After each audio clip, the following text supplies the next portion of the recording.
Hello everyone, welcome back to StudyPal Academy. Today we're diving into something super useful, linear equations in two variables. But not just the boring way, we're going to explore them through real life situations that actually make sense. We'll look to 4 examples, from school supplies to calories burned, and you'll see how a single equation with 2 variables can be described all kind of everyday problems. Let's get started. The first problem says, Clara spends $36 on the notebooks and pens.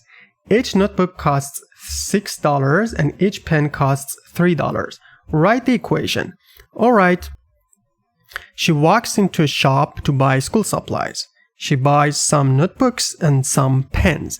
Each notebook costs $6. Each pen costs $3. And she spends exactly $36. We want to know what combinations of notebooks and pens could she have bought. Alright, let's define our variables. Let n be the number of notebooks, and let p be the number of pens.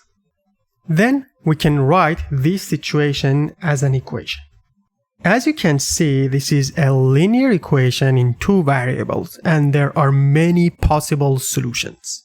Let's test a few pairs and see which one works. So, question is here. Which of the following pairs, notebooks and pen, make the equation true? So we have a pair of notebooks and pens like this. So, for example, 4 and 4 means 4 notebooks and 4 pens.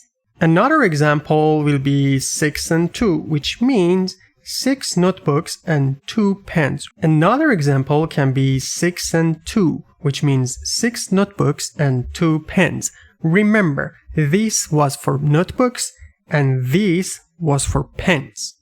Now let's check. We can start with 4 and 4. Let's see if 4 notebooks and 4 pens cost $36.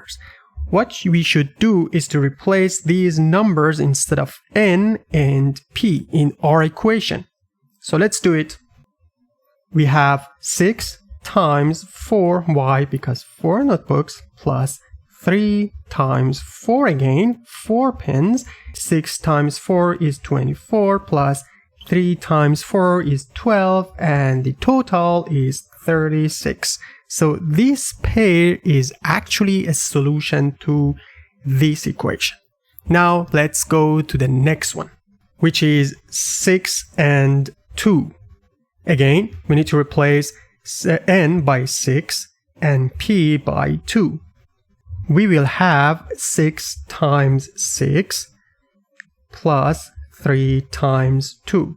6 times 6 is 36 and 3 times 2 is 6. And the result is $42. As you can see, 42 is not 36. So this pair here doesn't satisfy this equation. It is not a solution to this equation. We have 2 more pairs, and I let you do it by yourself and tell me in the comments which one of these 2 actually satisfy the equation. As a hint, one of them do satisfy. And you might ask, how on earth an equation has 2 answers? Actually, that's the cool thing about linear equations in 2 variables. You don't just get one answer. And as a matter of fact, we can have infinite number of answers. You can try to come up with some answers by yourself. Alright, that's all for problem 1. Let's go to the next problem. A cyclist and a jogger travel a total of 60 km in one day. The cyclist rides at 25 km per hour and the jogger jogs at 10 km per hour. Write the equation. Okay, here we have 2 variables. The number of hours of jogging and the number of hours of cycling. Let's call them x and y. Or to put it better, cycling and jogging, c and j. And from physics, you know that if you multiply the time by the velocity, you get the distance. Here we have time of cycling at which velocity, 25 km per hour, and the result will be a distance. If you like physics, tell me in the comment and I'll create video for physics. What was J? It was the number of hours of jogging, at which velocity, 10 km per hour. So if I multiply it by 10, I get the distance that the person just moved by jogging. And if I add these two distances, I should get 60 km. That's how I formed our equation. And again, as you can see, this is a linear equation in two variables, the variable c and the variable j. Why we call it a linear equation? Because the power of our variables is at most 1. The power here is 1 and the power here is 1. We just omit writing the power 1, and you don't see any second power or something squared or cubed or etc. It's just the variable itself without any extra power. So we call it a linear equation. Now let's answer this question. Which pair C and J satisfies the equation, this equation? So that was the number of hours of cycling and that was the number of hours of jogging. Let's see if 2 and 2 actually works. So 2 hours of cycling and 2 hours of jogging. Let's see, 25 times 2 plus 10 times 2.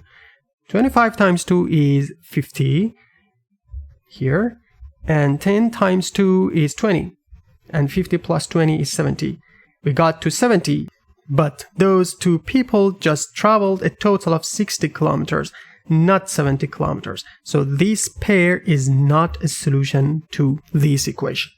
Okay, now let's see if there is another one that actually satisfies this equation. Let's work on the last one. 2 hours of cycling and 1 hour of jogging. Okay, we have 25 times 2 hours plus 10 times 1 hour.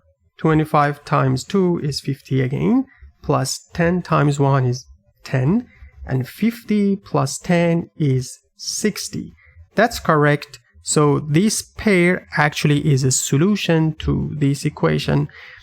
These two pair, what about these two? I'll let you to do it by yourself. And I move to the next question. Imagine you want a rectangle with the perimeter of 30 centimeters. There are many combinations of length and width that work. Write the equation. Okay, imagine this is our rectangle and let's call this side x and that side y. As you know, the perimeter is just the sum of all lengths that you can see, or all the sides that you can see. So I see a x here, y here. This should be x and this should be y. This is the perimeter of the rectangle. And we end up with x plus x is 2x and y plus y is 2y. And the total perimeter should be 30 centimeters. Alright, this is our equation. Now I remove the rectangle and focus on this question which asks which pair L and W, I just call them x and y. So this should be x and this should be y, satisfies the equation.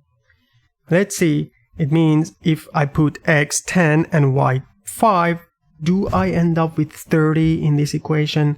Let's check. 2 times 10 plus 2 times 5. 2 times 10 is 20 and 2 times 5 is 10. 20 plus 10 is 30. Bingo! This is the answer. But is it the only answer? I'm pretty sure not. We have infinite number of answers or solutions to this equation. And again, because it becomes easy now, I'll let you do it by yourself to see if these pairs actually satisfy our equation. Drop in the comment your answers. I move to the next question and last one. Imagine you're designing a workout plan and you want to burn exactly 210 calories. That is the subject of this problem. A person burns 7 calories per minute jogging and 4 calories per minute walking. In total, they want to burn 210 calories. Write the equation.